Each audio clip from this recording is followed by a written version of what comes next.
How's it going, everybody? Welcome to another review of How I Met Your Father for Big Gold Belt Media over on the YouTube channel. Big Gold Belt Media on Twitter. I am Damien G, and I'm sorry my voice is a little off. It's been kind of touch and go for the last maybe 6 days, but I wanted to make sure I got this content out for you all here on Big Gold Belt Media for How I Met Your Father on HULU, the spinoff to How I Met Your Mother. Now, this one is episode 8, The Perfect Shot. It kind of continues off of last episode 7, where Sophie's trying to put together this immaculate portfolio and trying to impress basically a magazine editor to feature her stuff. So, like everyone who's looking to make a mark in their desired field, she's looking for that perfect moment to capture, that perfect thing. So that's the premise of her for this episode, which takes, again, a lot of hilarity and hijinks. But the main takeaway from this episode, because if you're new here with me, I like to take it on a person-by-person breakdown, but I'm going to balk that for this episode. Because let's be honest, it's not even about the rest of the characters in this episode. What this was about was Meredith. Yes, Jesse's ex, Meredith, the one that turned him down at the coffee house when he asked her to marry her. She makes an appearance played by Leighton Meester of Gossip Girl fame, and she just shows up, and we have Ellen and we have Sid kind of freaking out at the fact that she's back in Jesse's life. Sid remarks that how she likes to operate basically is she connects with you on something that you enjoy just to manipulate you later. Basically, we don't know why Meredith is back to talk to Jesse. She says she has things to talk to him about. Is he here? And the team kind of plays defense to not allow her to see Jesse knowing what she did to Jesse. So while this is going on, Jesse is hanging out with Sophie as they get ready for Drew's school and Jesse's school as well to host a fundraiser of sorts. So they connive the gang into going to this fundraiser because it's for the kids. So you can't say no, even if you want to. For the school to raise money for the kids. So Valentina and Charlie's contribution to the whole thing is this really expensive purse that Valentina steals from her boss, who is, without mincing words here, a douche.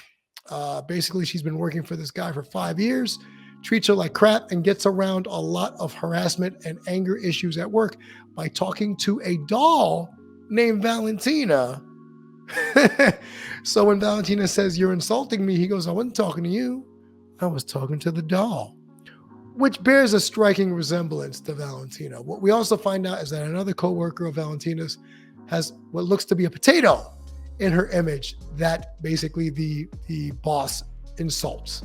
So to get back at him, Valentina decides to steal this expensive handbag and basically just leave it for the auction. And then Charlie has a problem with this, because Charlie's a straight egg. He's a good egg. He doesn't believe in stealing and thievery. So he's feeling some type of way about it, which I respect. It's a man with morals and dignity, except when it comes to sex with Valentina this season, because they have no dignity in that realm. So basically everybody's paired off again. We have Sid and Ellen kind of trying to fend off Meredith from seeing Jesse. You have Jesse and Sophie getting ready to go to said party where Sophie, and people have done this, chips her tooth because shenanigans ensue trying to get the perfect shot of Jesse. She chips her tooth. So Jesse takes her to the most cost-effective and low-budget doctor or dentist that he knows, and apparently gives out free toothbrushes, and that's a thing still with dental work. I don't know my dentist giving me toothbrushes anymore. I think that stopped when I was 12. But alas, this doctor in New York City basically still gives it. And the central theme of this episode is kind of giving up on your dreams when you're balancing passion versus stability. A lot of us have gone through it, myself included, where you're juggling one job, trying to make it in another at nighttime or on the weekends with the hopes that you'll make it big. And while they're in the dentist's office, they are met with a myriad of people who are, I'm going to say, eccentric and eclectic all at the same time. Where people are sharing their stories, where they're trying to make it either in music or on Broadway, and realizing, this you have Sophie realizing that maybe she won't make it and having a self-doubt, which any creative goes through. Same with Jesse and his music. He's been trying to make music without Meredith since she left, and he hasn't brought himself to do it. So they're kind of pumping each other up this episode, all while trying to fix Sophie's tooth to get her over to Drew's party, where basically she's able to meet the superintendent, all of Drew's friends and cohorts, etc. So everyone again is partnered off. I got to admit, when I saw Meredith walk in, I immediately screamed out, "Whoa!" I said, "Whoa, effing Meredith's back. Holy shit." So that caught me off guard. And again, for those who are just joining, please forgive my voice. It has been I'll say maybe 5 days. My voice has been sounding like a really bad rendition of Batman. This is improvement, so please bear with me. It's just this episode just, I don't want to say it painted by numbers, but it kind of led us to believe the will they won't they of, and spoilers, by the way, spoilers. You're going to have Jesse and Sophie at the end of it kind of have that look at each other in the midst of being all googly gaga for one another. And Jesse giving his appreciation for Sophie and her dedication to her craft, and Sophie giving the big ups to Jesse as he pursues music outside of Meredith. So throughout the episode, what we find out is that Meredith has to tell Jesse something. Ellen and Sid are trying to distract her, and she understands why. So at the end of the episode, it's basically admitted where, Sid and Ellen are thinking, oh my gosh, she's going to say she's pregnant. Is something going to happen? Is she dying? Is Jesse dying? She basically admits to them that a song she wrote about Jesse is going to be played live on multiple talk shows because she's about to strike it big as a solo recording artist, basically on the pain of the breakup of her and Jesse. And she, as in Meredith, wanted to let Jesse know from the horse's mouth. So it's going to be interesting when Jesse figures out and finds out about this, because at the party, we fast forward and both Ellen and Sid decide not to tell Jesse at the party about Meredith and her announcement.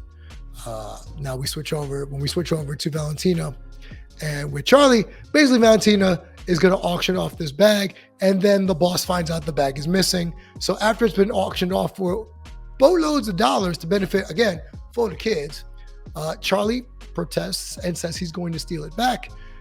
Hilarity ensues, fails miserably, hijinks, ha ha ha, not that funny in my estimation. But the real big deal is the will they won't they of Jesse and Sophie. And they finally did. They kissed at the end of the episode. They expressed their feelings for one another, basically the goo goo gaga like I said before, and they kiss and the episode ends that way. So again, this episode was basically about balancing the real world and trying to be who you are while following your passions. And I might be remiss if I didn't bring this up. Here's why they kissed. Because apparently Drew has offered Jesse a full-time teaching position, which he has turned down so he can focus part-time on his music. And basically Drew is saying, I like Jesse. I want him to succeed, but I think it's time for him to grow up, get benefits, get this full-time gig, and basically put music behind him. And then Sophie counters with, if that's how you view Jesse, then how do you view me? And basically Drew says that her photography is basically just a hobby, and that eventually she's going to have to grow up too, which puts Sophie off. And the episode ends, like I said, with Drew and with Sophie kissing finally. Got to admit, wasn't really blown away by the kiss or the chemistry between the two characters in the romantic sense. I think the characters have really good chemistry comedically and verbally, but that first kiss did not seem all that impressive. That's just me. Again, a lot of moving parts here with this episode, with the return, as I said before, with the return of Meredith, and basically just trying to figure out how Jesse's going to react next episode. One, to kissing Sophie, score. And then when Meredith back in town, finding out that she made a song and a video about their breakup that's about to debut on multiple talk shows in New York City. So he might be embarrassed all over again. And we don't know if there's going to be any follow-up with Valentina's boss. We've just been introduced to the fact that he's a dick. He's a douche. And maybe we get more introduction to him, but he's just a jerk. And I don't know if there's any other closeness you can say between those two characters, but alas, that's the episode in a nutshell. Again, I'm doing the best I can to enjoy it. There were good parts, though there were good parts. The whole thing about having a Valentina doll where Valentina's boss or whomever is basically yelling at the doll and getting away with it by saying, I'm not yelling at you, Valentina, I'm yelling at the doll. And I thought that was hilarious. And a coworker who, for whatever reason, reminded me of Patrice, had a potato as her her stand-in when the boss wants to yell at the potato. Like I said, the will they, won't they, that was fine. It was what it was. I think it peaked a little too early, but that basically shows me that they're not going to make it probably until the end of the season. The tension with Drew and Sophie, I thought was inevitable, but here we are.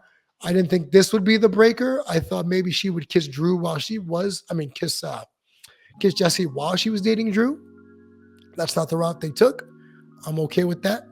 And we'll see what happens after all this. But this is How I Met Your Father, episode 8, The Perfect Shot. And Damon G here at Big Gold Belt Media. Follow us on YouTube over there. Follow me on social media at Damon G Show. All across the board. That covers Instagram, Twitch, Twitter, and the like. If I could self-plug really quick, please follow my retro cartoon rewatches, where I basically chronicle shows and cartoons from the 70s, 80s, and 90s, watch them in the current times, and let you know whether or not they are good or not. Here's a hint. Most of them aren't. And you can find that at twitch.tv/Damon G Show, or on my Twitter page, also by the same name, or on my Facebook by the same name of Damon G Show.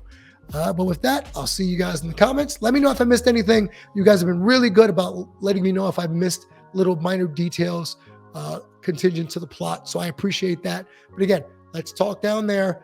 Welcome to Discourse. And again, that's How I Met Your Mother, episode 8, The Perfect Shot. I'll catch you next time. Damon G. I'm out.